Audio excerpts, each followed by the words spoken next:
Hello students. आज हम एक बहुत ही ब्यूटीफुल टॉपिक के बारे में समझने वाले हैं जो है आपका सेल डिवीजन, सेल साइकिल। ठीक है। अब इसको आप जब तक लेसन के एंड में पहुंचेंगे तब आपको एक्चुअली में लगेगा कि हमने क्यों इसको एक ब्यूटीफुल नाम दिया है। एक्चुअली ये नेचर में इतना इतनी छोटी सी चीज़, सेल के अंदर न्यूक्लियस, उसको डिवाइड करना और इतना खूबसूरती से डिवाइड करना, इतना बैलेंस्ड तरीके से डिवाइड करना कि आपको ये देखकर सच में अप्रिसिएशन होगा। जो बायो के स्टूडेंट्स हैं उनको तो अच्छा लगेगा ही, उनका तो कंसेप्ट है, लेकिन अगर कोई नॉन बायो स्टूडेंट्स भी इसको देख रहे हैं तो उनको भी इसको देख करके नेचर को अप्रिशिएट करना बहुत लगेगा कि हाँ नेचर कैसा है। तो ज़्यादा बैकग्राउंड ना बनाते हुए चलते हैं, स्टार्ट करते हैं। Cell cycle and cell division. अब ये क्या है सेल साइकिल और सेल डिवीजन? इसको समझने से पहले थोड़ा सा हम इसका बैकग्राउंड समझते हैं कि सेल्स क्या हैं, कैसे वो ज़रूरी हैं, क्या है। अब सेल अगर हम बात करें तो हर ऑर्गेनिज्म की बॉडी सेल से बनी है। जैसे आपने पढ़ा ही है कि cell is a structural and functional unit of life. अब किस तरीके से सेल हैं, क्या है? अगर हम ऑर्गेनिजम्स को नंबर ऑफ सेल्स पे क्लासिफाई करना का देखें तो हमारे पास कुछ यूनिसेल्युलर ऑर्गेनिजम्स होते हैं और कुछ हमको मल्टी सेल्युलर ऑर्गेनिजम्स मिलते हैं। ठीक है। अब यूनिसेल्युलर ऑर्गेनिज्म मतलब उनकी लाइफ में एक ही सेल है, या उनकी जो ऑर्गेनिज्म है उसकी बॉडी एक ही सेल की बनी हुई है। मल्टी सेल्युलर में there are various cells present in the body. Unicellular one cell है, मल्टी सेल्युलर बहुत सारे सेल्स हैं, लेकिन मल्टी सेल्युलर बहुत सारे सेल्स होने के बावजूद अपनी लाइफ की शुरुआत एक सिंगल सेल से करते हैं। तो हम कह सकते हैं यूनिसेल्युलर वो हैं जो एक सेल से अपनी लाइफ की शुरुआत करी और एक ही सेल रह गए, जबकि मल्टी सेल्युलर वो हैं जो अपनी लाइफ की शुरुआत तो एक सेल से करते हैं, लेकिन लेटर लाइफ को जब अपनी लाइफ जीते हैं तो वो एक मल्टी सेल्युलर स्टेज की तरह उसको जीते हैं। तो हमारी अगर हम बायोलॉजिकल क्लासिफिकेशन को देखें तो यूनिसेल्युलर में आपके पास मोनरा, प्रोटिस्टा आते हैं, जिनके example bacteria, Euglena, amoeba, paramecium, ये सब हैं। वेराज मल्टी सेल्युलर के अंदर आपके पास फंजाई, प्लांट्स एंड एनिमल्स, ये सब यूकेरियोट्स में आते हैं। सेल डिवीजन क्या दोनों में होती है? यस, ऑफ कोर्स ये दोनों में होती है, लेकिन दोनों में इनमें थोड़ा सा फ़र्क है कि यूनिसेल्युलर की सेल डिवीजन ग्रोथ के साथ साथ रिप्रोडक्शन का काम भी करती है। यूनिसेल्युलर ऑर्गेनिजम्स अगर डिवाइड करते हैं तो वो रिप्रोडक्शन भी वैसे ही करते हैं। पर मल्टी सेल्युलर में जो सेल डिवीजन है वो बेसिकली ग्रोथ के लिए यूज़ होती है, बॉडी की रिपेयर के लिए यूज़ होती है और बॉडी के ओल्ड सेल्स को रिप्लेस करने के लिए मल्टी सेल्युलर डिवीजन होती है। अब अगर हम मल्टी सेल्युलर की डिवीजन देखें तो लाइफ की शुरुआत एक सिंगल सेल जाइगोट से होती है। वो जाइगोट डिवाइड होता है 2, 4, 8 और फिर धीरे धीरे एक आपका पूरा बड़ा ऑर्गेनिज्म बन जाता है। तो हमने इनको अगर दो बोला है कि यूनिसेल्युलर और मल्टी सेल्युलर और सेल डिवाइड कर रहे हैं, तो कैसे डिवीजन इनमें हो रहा है? अब इनमें डिवीजन को हम आगे अगर स्टडी करते हैं तो हम देखते हैं कि अगर हमारे पास प्रोकैरियोट्स है, यानी कि वो ऑर्गेनिजम्स जिनके पास न्यूक्लियर मेम्ब्रेन नहीं है, सेल बाउंडेड ऑर्गेनेलीज नहीं है, और हमारे पास दूसरी कैटेगरी ऑफ ऑर्गेनिजम्स होते हैं यूकैरियोट्स, जो कि आपके मेम्ब्रेन बाउंडेड न्यूक्लियर मेम्ब्रेन के साथ वाले सेल ऑर्गेनिजम्स होते हैं। अब इन दोनों में जो सेल डिवीजन है या जो सेल साइकिल है वो एक दूसरे से बिल्कुल अलग है। क्यों अलग है? क्योंकि प्रोकैरियोट्स में क्रोमोसोम्स ही नहीं होते, स्पिंडल फॉर्मेशन नहीं होती, माइटोसिस नहीं होती, जबकि इसमें डीएनए रेप्लिकेशन होती है, सेल की ग्रोथ होती है और सेल डिवाइड भी करता है, लेकिन इसमें जो प्रोसेस है वो है आपका बाइनरी फिजन का। प्रोकैरियोट्स बाइनरी फिजन से डिवाइड होते हैं, सिंपल डिवीजन है। वेरएज यूकैरियोट में जिनमें क्रोमोसोम भी है, स्पिंडल फाइबर भी हो रहा है, माइटोसिस भी हो रहा है, DNA replication, cell growth, cell division सब हो रहा है, और ये सारे इवेंट्स एक कोऑर्डिनेटेड मैनर में होते हैं। ये सारे इवेंट्स एक कोऑर्डिनेटेड मैनर में होते हैं जिसको कि हम सेल साइकिल बोलते हैं। ठीक है। तो सेल साइकिल में एक सेल अपना डीएनए को रेप्लिकेट करके 2 डॉटर सेल में डिवाइड हो जाता है। क्या हमने समझा यहाँ पर? एक सेल अपने अंदर के डीएनए मटेरियल को पहले डबल करता है और फिर ये 2 सेल में डिवाइड हो जाता है और अपना एक न्यूक्लिक मटेरियल आधा इसको दे दिया, मतलब पहले डबल कर लिया था तो एक पार्ट इसको दे दिया, एक पार्ट इसको दे दिया। यानी कि इसकी शुरुआत कैसे हुई थी? पहले इसके पास अपना एक सिंगल जेनेटिक मटेरियल था, इसने फिर अपने जेनेटिक मटेरियल को डबल करा और ये 2 सेल हमारे बन गए। तो ये कुछ है आपका सेल साइकिल, कि इस तरीके से हम सेल साइकिल को पढ़ेंगे। ठीक है, तो सेल साइकिल हम कैसे पढ़ेंगे? सेल साइकिल, अब देखिए सेल के पास एक ही न्यूक्लियस था, उसके पास कुछ गिना चुना क्रोमेटिन मटेरियल था, अब उसको 2 सेल बनाने हैं, यानी कि जितना क्रोमेटिन मटेरियल इसके पास है फाइनली सेल में भी उतना ही क्रोमेटिन मटेरियल जाना चाहिए। ठीक है, मैं ये कहना चाह रही हूँ कि जितना क्रोमेटिन मटेरियल इस सेल के पास है उतना ही क्रोमेटिन मटेरियल फाइनली इसके पास जाना चाहिए, जितना इसके पास है उतना ही फाइनली इसके पास जाना चाहिए। तो अब इस सेल के पास क्या ऑप्शन बचता है? अगर ये अपना आधा आधा दोनों को दे देगा तो इसका काम नहीं बनेगा। ठीक है, तो इसको अपना पहले मटेरियल को डबल करना पड़ेगा। जैसे आप ये समझ लीजिए कि कुछ बंटवारा होना है, बहुत ही मतलब नॉन सोशल एग्जाम्पल है लेकिन फिर भी यस एग्जाम्पल है। मान लीजिए एक कार है, इसका 2 लोगों में बंटवारा होना है और ज़्यादातर हम बंटवारा देखते हैं कि 2 ब्रदर्स में बंटवारा हो रहा है। ये आपकी एक कार है, ठीक है, बहुत गंदी कार बनाई है बट कोई बात नहीं, समझने के लिए ठीक है। एक कार है जिसका हमने 2 ब्रदर्स में इक्वली डिवाइड करना है, तो हम इसको कैसे कर सकते हैं? या तो कार को ऐसे बीच में से काट दें, भाई आगे का इंजन तुम ले जाओ, पीछे की बोगी तुम ले जाओ, बट ये पॉसिबल नहीं है, दोनों का पर्पस सॉल्व नहीं होगा। ठीक है, दूसरा डिवीजन कैसे हो सकता है? हम इसको ऐसे काट दें कि भाई ठीक है, इसको हम ऐसे हॉरिजॉन्टल काट दें कि भाई ठीक है, ऊपर की छत तुम ले जाओ, नीचे के टायर तुम ले जाओ। ये भी पॉसिबल नहीं है क्योंकि दोनों ही केसेस में जो डिवीजन है वो हो तो गई लेकिन दोनों के पास इक्वल चीज़ नहीं आई और दोनों का पर्पस सॉल्व नहीं हुआ। कार तो कार बची ही नहीं, इंजन वाले का इंजन पे बैठ के वो गाड़ी नहीं चलाएगा, अगर पीछे सीट्स मिली तो सीट्स बिना इंजन के नहीं चलेगी। तो इसके लिए क्या एक सॉल्यूशन होगा कि बिल्कुल ऐसी ही एक डुप्लीकेट कार बनाई जाए और दोनों भाइयों को एक एक कार दे दी जाए।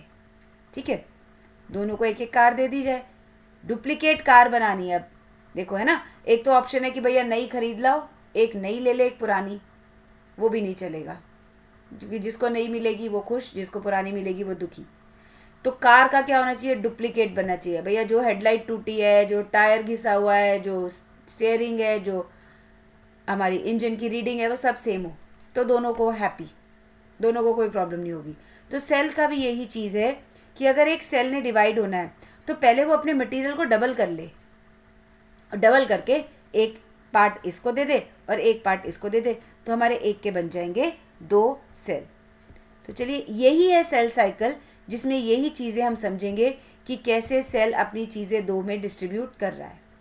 तो अगर हम सेल साइकिल को एक जनरल व्यू में पहले समझें तो कैसे है कि हमारे पास ये ओरिजिनल सेल है, इसने डिवाइड होना है। भैया ये एक दुखी सेल है क्योंकि ये डिवाइड होना चाह रहा है, इसने अपने आप को डिवाइड करना है। अब यहाँ पर डिवाइड करने का मतलब ये नहीं है कि अपने आप को कम कर लेना, बल्कि बायो में अगर हम डिवाइड की बात करें तो डिवाइड होना मतलब मल्टीप्लाई होना, 1 से 2 बन रहे हैं। ठीक है, तो इसको खुश भी कर देते हैं, हाँ भाई चलो भाई खुश हो रहे हैं हम क्योंकि हम तो 1 से 2 हो रहे हैं। तो चले आगे बढ़ते हैं। सेल को अगर डिवाइड होना है तो सबसे पहले सेल को करनी पड़ेगी अपनी ग्रोथ। ठीक है, सेल अपना ग्रो कर रहा है, जैसे सेल ग्रोथ करता ही है। सेल की ग्रोथ तो एक कंटिन्यूस प्रोसेस है कि सेल अपना ग्रो कर रहा है, साइटोप्लाज्म इंक्रीज कर रहा है और ये अपने साइज में बड़ा हो गया। फिर सेल अपने अंदर के डीएनए मटेरियल को डबल करेगा, सिंथेसाइज करेगा। ठीक है, और ये बड़ा कोऑर्डिनेटेड चेंज है। इसके बाद सेल डिवाइड करेगा और दो डॉटर सेल्स में डिवीजन इसका हो जाएगा। तो 1 से बन गए 2, तो क्या है इसमें? ग्रोथ है, उसके बाद डीएनए रेप्लिकेशन है और फिर सेल हमारा डिवाइड कर रहा है। तो ग्रो, डबल, डिवाइड। अब अगर हम कुछ बेसिक फीचर्स बात करें कि सेल डिवीजन, सेल साइकिल के बेसिक फीचर्स क्या है। सेल साइकिल के बेसिक फीचर्स में हम ये पढ़ेंगे कि ये एक कोऑर्डिनेटेड इवेंट है। भाई ऐसे नहीं कि अपनी मर्जी से कुछ भी उठाया और कैसे भी कर लिया। सारे जेनेटिक कंट्रोल के अंदर ये कोऑर्डिनेटेड इवेंट चलता है। ठीक है, तो ये क्या है, this is under genetic control. अब यहाँ पर एक बात नोट करेंगे कि जो ये साइटोप्लाज्म हमने बताया कि इंक्रीज हो रहा है, ये सिर्फ एक ही बार इंक्रीज नहीं होगा, ये साइटोप्लाज्म हर स्टेज में बढ़ता चला जा रहा है। तो cytoplasmic increase is a continuous process, ये विदाउट एनी ब्रेक चल रहा है। लेकिन डीएनए सिंथेसिस सिर्फ एक स्पेसिफिक स्टेज में चल रहा है। डीएनए सिंथेसिस क्या है, एक ही स्पेसिफिक स्टेज में चलेगा, लेकिन साइटोप्लाज्म हर टाइम हमारा इंक्रीज होता रहेगा। अब कैसे हम इसको समझते हैं, अगर हम इसको साइकिल है तो एक साइक्लिक फॉर्म बना लेते हैं, एक सर्कल बना लेते हैं। तो एक पार्ट हमने बनाया कि यहाँ पर तो सेल डिवाइड हो रहा है, ये जो है आपका सेल डिवीजन का फेज है। यहाँ पर सेल बहुत अच्छे तरीके से कोऑर्डिनेटेड मैनर से सेल डिवाइड होगा। सेल डिवाइड होने के लिए सेल को डीएनए मटेरियल सिंथेसाइज करना है। तो ये लो भैया, हमने सेल साइकिल को 4 पार्ट्स में कट कर लिया। एक है हमारा सेल डिवीजन होना, जिसको हम एम फेज बोलते हैं, और एक है हमारा ये जिसमें कि डीएनए सिंथेसिस हो रहा है, तो इसको हम एस फेज यानी सिंथेसिस फेज भी बोल देते हैं।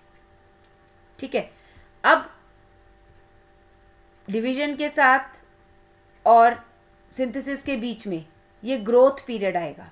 ठीक है, यानी कि सेल ने डिवाइड होने से सिंथेसिस के बीच में जो पीरियड आएगा उसको हम बोलते हैं ग्रोथ पीरियड। तो ये आपका आ गया G1 phase, gap 1 G1 phase. और सिंथेसिस करने से जो माइटोसिस यानी सेल डिवीजन के बीच का टाइम फिर से आएगा। एकदम से देखो क्या होगा, सेल ने अब सिंथेसाइज करना है अपना, सेल ने अपने आप को डिवाइड करना है। अब डिवाइड करने के लिए उसको अपना कंटेंट करना है डबल। अब इस कंटेंट को डबल करने के लिए उसको कुछ समय चाहिए।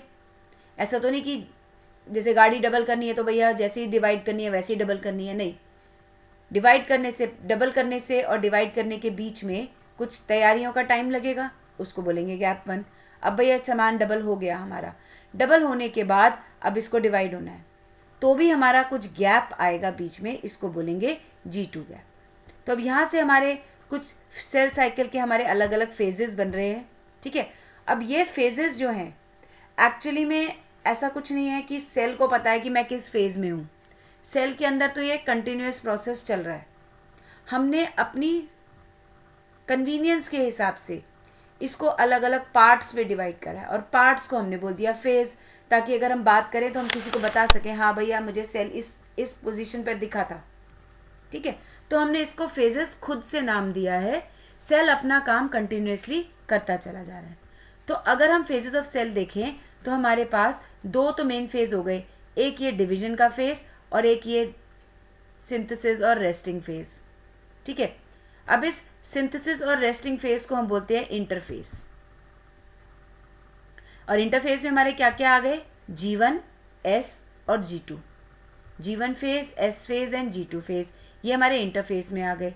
ठीक है, अब M फेज में यानी कि जो माइटोटिक फेज है, जो डिवीजन का फेज है, उसमें भी 2 चीज़ें हो रही हैं। एक में डिवाइड होगा न्यूक्लियस, जिसको आप बोलेंगे कैरियोकाइनेसिस, और सेकेंड स्टेप में हमारा डिवाइड होगा साइटोप्लाज्म, जिसको हम बोलेंगे साइटोकाइनेसिस। तो पहले हम न्यूक्लियस को डिवाइड करते हैं और फिर हम साइटोप्लाज्म को डिवाइड करते हैं। न्यूक्लियस की डिवीजन को कैरियोकाइनेसिस, साइटोप्लाज्म की डिवीजन को साइटोकाइनेसिस। अब कैरियोकाइनेसिस में जिसमें न्यूक्लियस डिवाइड हो रहा है उसको भी हमने अलग अलग पार्ट्स में डिवाइड कर दिया। तो हमारे पास हैं 4 phase, prophase, metaphase, anaphase, telophase.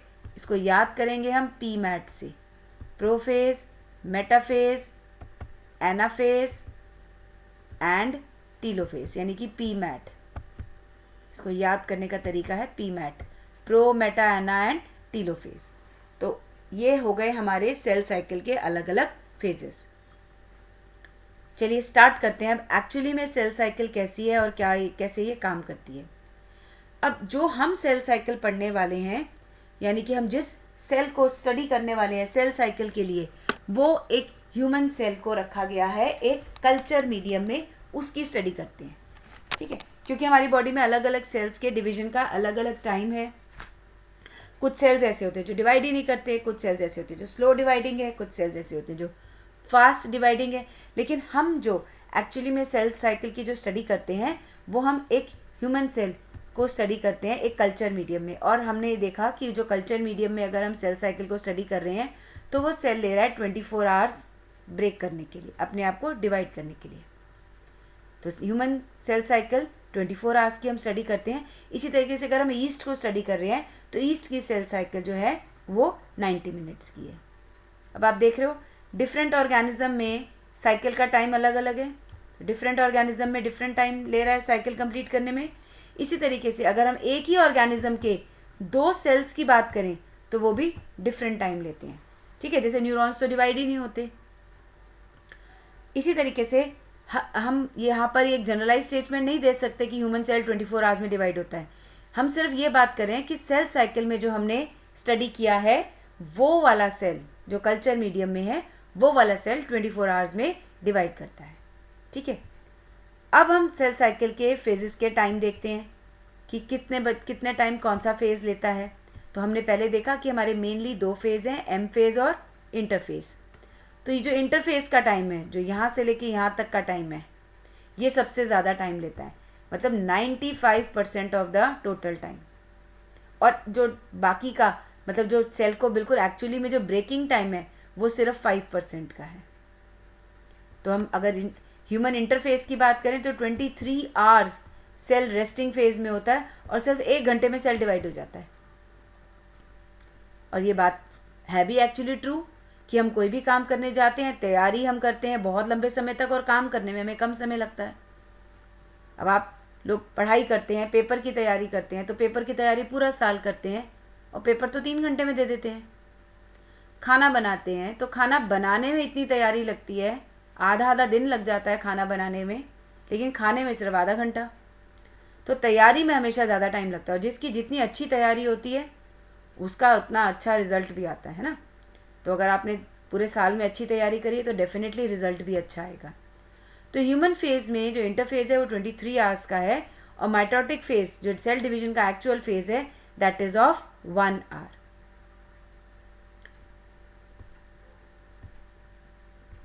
ठीक है। तो ये 1 आवर का फेज़ है।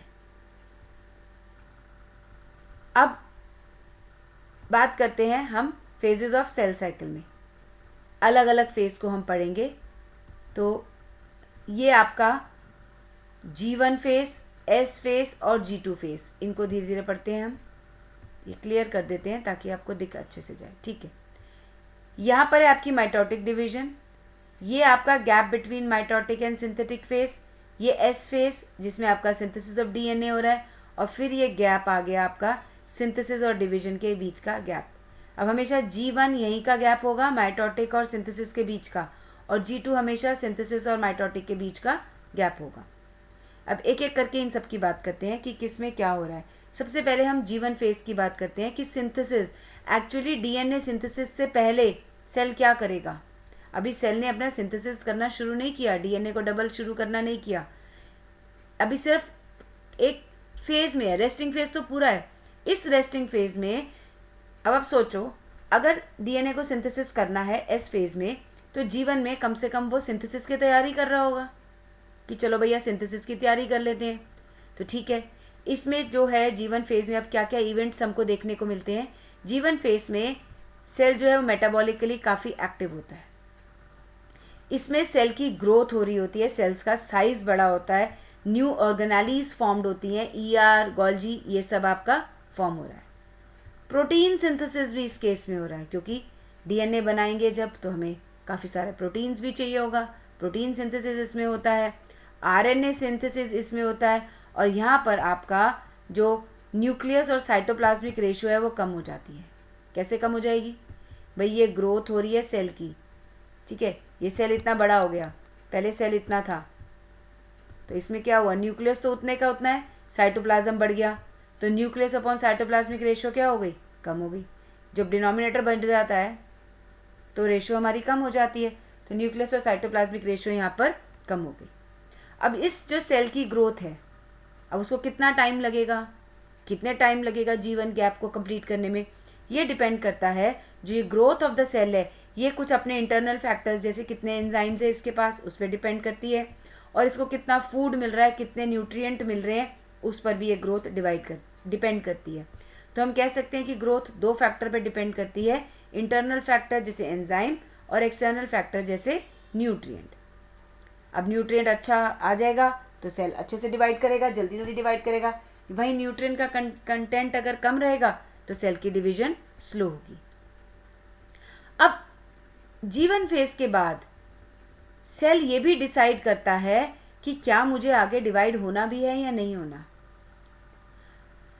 जीवन फेज के बाद जो सेल है या तो वो डिवाइड होने के लिए आगे बढ़ जाएगा या वो सेल साइकिल को एग्जिट कर जाएगा।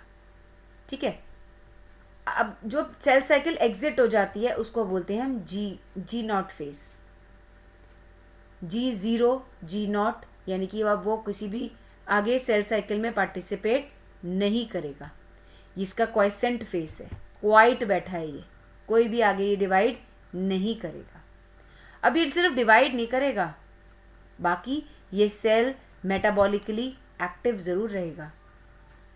ये प्रोलिफरेट नहीं करेगा, मतलब कोई डिवाइड नहीं कर रहा है। अगर ज़रूरत पड़ी तो ये वापस जीवन में एंटर करके अपनी सेल साइकिल को कंटिन्यू कर लेगा।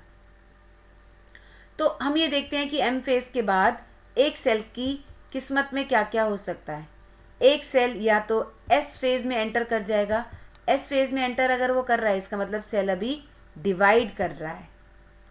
या तो ये हो सकता है कि सेल बिल्कुल परमानेंट बन गया, अब उसको कोई डिवाइड नहीं करना, कुछ नहीं है, जैसे ह्यूमन हार्ट सेल्स, बस अब उनको कोई डिवाइड नहीं करना, अंडर किसी भी कंडीशन में वो डिवाइड नहीं करेंगे और अपनी ज़िंदगी जीने के बाद अपनी नेचुरल डेथ मर जाएंगे, एपोप्टोसिस। ठीक है, इसको बोलते हैं जब सेल अपनी नेचुरल डेथ बढ़ता है, एपोप्टोसिस इसको बोलते हैं। या फिर सेल क्वाइट हो जाएगा थोड़े टाइम के लिए कि भाई अभी उसको डिवाइड नहीं करना, लेकिन अगर हाँ कभी ज़रूरत पड़ी तो वो दोबारा डिवाइड हो सकता है।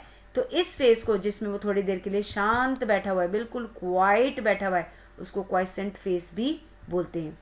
इसमें सेल मेटाबॉलिकली एक्टिव है लेकिन प्रोलिफरेट यानी कि डिवाइड नहीं करता। अब आ जाइए बहुत ही ज़्यादा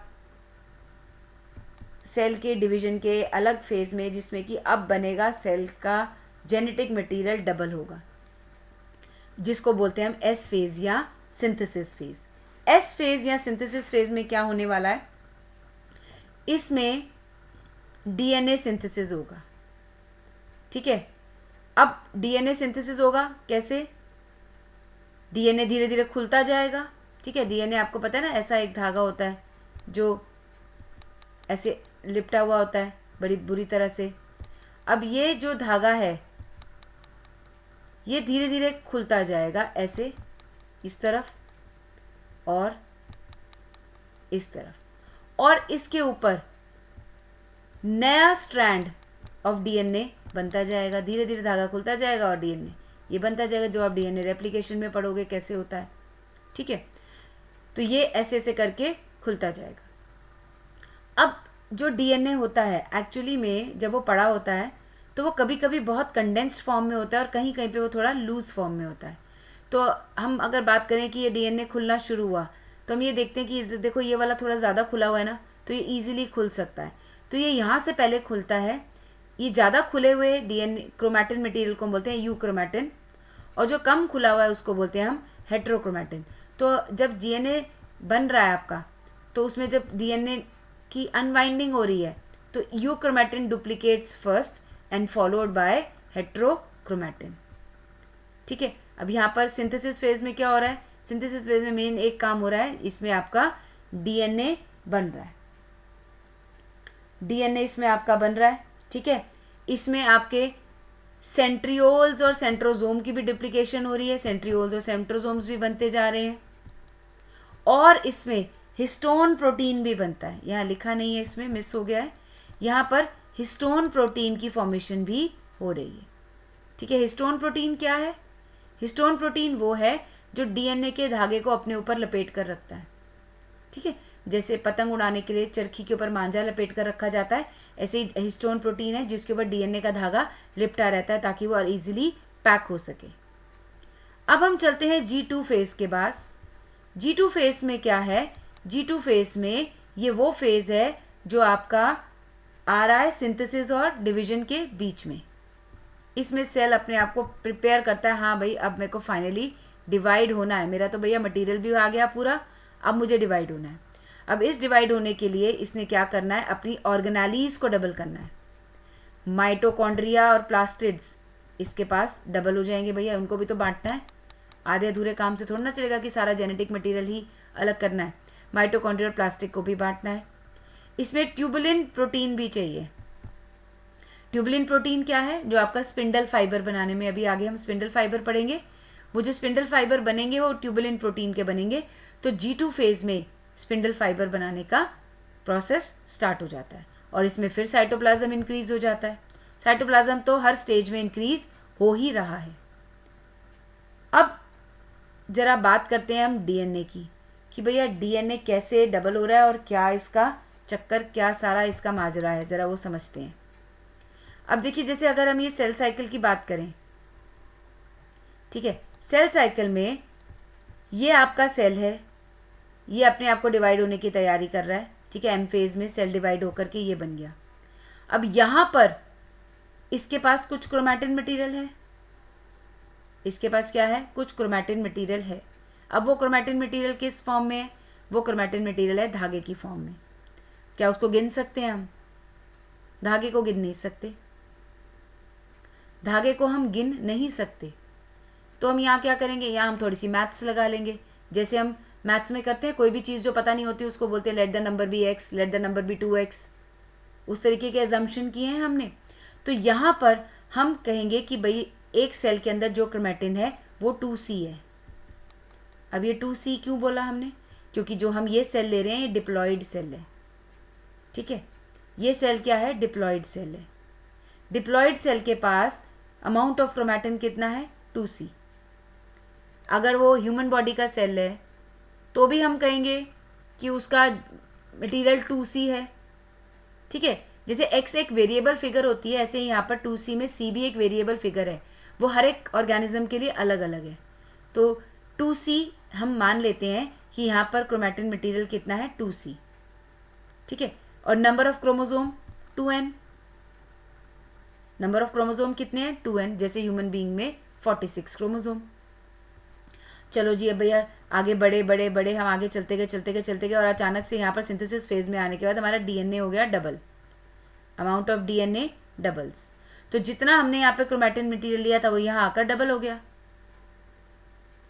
तो अब जब तक ये सेल डिवीजन की फेज में पहुंचेगा, यहाँ से आपका डबल मटेरियल शुरू हो गया। तो 2C का डबल कितना हो गया? 4C। तो यहाँ पर हमारे पास 4C क्रोमैटिन आना शुरू हो गया कि अब से हमारे पास 4C क्रोमैटिन है। तो 4C क्रोमैटिन यहाँ पर आ जाएगा। अब ये 4C क्रोमैटिन जब डिवाइड होगा तो आधा इसको, 2C इसको और आधा 2C इसको। सही बात हो गई कि दोनों को बराबर बराबर मिल गया। अब कुछ बच्चों को यहाँ पर कन्फ्यूजन होती है कि अगर क्रोमैटिन मटेरियल डबल हो गया तो क्या नंबर ऑफ क्रोमोसोम भी डबल हो गए? नहीं, नंबर ऑफ क्रोमोसोम्स उतने ही रहते हैं। क्रोमोसोम अपने आप को डुप्लीकेट करके एक साथ चिपके रहते हैं। ठीक है, जैसे ये क्रोमोसोम, एक क्रोमोसोम है, ये मान लीजिए हम यहाँ की बात करें तो इधर अगर हम क्रोमोसोम बनाएं, वैसे तो क्रोमैटिन का क्रोमोसोम बनेगा नहीं, लेकिन अगर हम क्रोमोसोम बनाएं तो इधर का क्रोमोसोम हमें कुछ एक ऐसा दिखेगा, है ना। मान के चलते हैं कि क्रोमैटिन का क्रोमोसोम ऐसा है। तो इधर अगर 4C है तो क्या है? इधर क्रोमोसोम अपने आप को बस डबल कर रहा है, ऐसे है एक ही क्रोमोसोम, लेकिन ये बड़ा हो गया है। ये अपना ही एक ही क्रोमोसोम ने अपने आप को मोटा कर लिया है, डबल कर लिया है। खा खा के ठूस ठूस के इसने अपने आप को डबल कर लिया। तो इसका क्रोमैटिन मटेरियल 4C हो गया, लेकिन नंबर ऑफ क्रोमोसोम्स उतने ही हैं। तो ये थोड़ी सी बात यहाँ पर ज़्यादा डिटेल में समझने वाली है, इसको आप थोड़ा सा ध्यान रखेंगे। अब माइटोसिस कहाँ कहाँ होता है? कहाँ कहाँ माइटोसिस देखने को मिलता है? बॉडी के किस किस सेल्स में कहाँ कहाँ देखने को मिलता है? अगर हम यूकैरियोट की बात करें, यूकैरियोट सेल्स की बात करते हैं, तो हमारे पास सभी यूकैरियोट सेल्स में माइटोसिस होता है। अब यूकैरियोट्स में हैप्लॉइड में भी माइटोसिस होता है और डिप्लॉइड में भी माइटोसिस होता है। हैप्लॉइड में सिर्फ प्लांट सेल्स ऐसे हैं जिनका हैप्लॉइड माइटोसिस होता है, और एनिमल सेल्स सिर्फ डिप्लॉइड हैं, उनमें हाइटोसिस होता है। तो अगर हम समझें, इसको थोड़ा और डिटेल में समझते हैं तो आपको ज़्यादा अच्छा समझ में आएगा। अगर हम प्लांट सेल्स की बात करें तो प्लांट सेल्स के पास जो स्पोर्स होते हैं वो हैप्लॉइड होते हैं, यानी कि उनके पास नंबर ऑफ क्रोमोसोम क्या है, n। तो इन स्पोर्स में होगी माइटोटिक डिवीजन, ये माइटोसिस करेंगे और बहुत सारे सेल्स बना लेंगे जिनका नंबर ऑफ क्रोमोसोम्स n ही रहेगा। इसको हम बोलेंगे गैमेटोफाइट। और अगर प्लांट के हम डिप्लॉइड की बात करें, जैसे प्लांट का डिप्लॉइड जाइगोट है, जाइगोट का क्रोमोसोम नंबर 2n, इसको भी माइटोसिस करके ये इतने सारे सेल्स बनाएगा जिनका 2n प्लॉइडी है, इसकी प्लॉइडी भी 2n है, और ये बनाएगा स्पोरोफाइट। एनिमल्स की अगर बात करें तो एनिमल्स में सिर्फ डिप्लॉइड सेल्स में हमें माइटोसिस देखने को मिलता है। तो जाइगोट आपका डिप्लॉइड सेल है जिसे माइटोसिस होकर के आपका क्या बनता है, एम्ब्रियो। हैप्लॉइड आपको बहुत कम देखने को मिलता है। हैप्लॉइड का एक आपका एग्जाम्पल दे रखा है आपका सोशल इंसेक्ट, जैसे कि हनी बी। हनी बी में आपको हैप्लॉइड सेल्स माइटोसिस करते हुए नजर आते हैं, और ये हैप्लॉइड सेल जो हैप्लॉइड एग सेल है वो माइटोसिस कर करके ड्रोन बनाते हैं। ठीक है, जो आपका ड्रोन है वो यहाँ पर ड्रोन बनाते हैं। तो अगर हम इसकी समरी बनाएं कि भाई क्या पढ़ा अभी तक हमने ये पढ़ा कि ये 3 फेजेस पढ़ लिए हमने, G1, S और G2। G1 में ग्रोथ होगी, डीएनए डैमेज रिपेयर होगा, chromosome 2C, chromatin 2C, chromosome 2N। S phase में डीएनए रेप्लिकेशन होगा, डुप्लीकेशन ऑफ सेंट्रियोल होगा और सिंथेसिस ऑफ हिस्टोन होगा। G2 फेज में सेल ग्रोथ होगी, ट्यूबुलिन प्रोटीन बनेंगे, सेल ऑर्गेनेलीज जैसे माइटोकॉन्ड्रिया की डुप्लीकेशन होगी। तो इस लेक्चर को यहीं पर एंड करते हैं और हम अपना M फेज का डिवीजन अपकमिंग लेक्चर में करेंगे। आई होप आपको इंटरफेस का कंसेप्ट अच्छे से क्लियर हुआ है, और do read your NCERT and God bless you.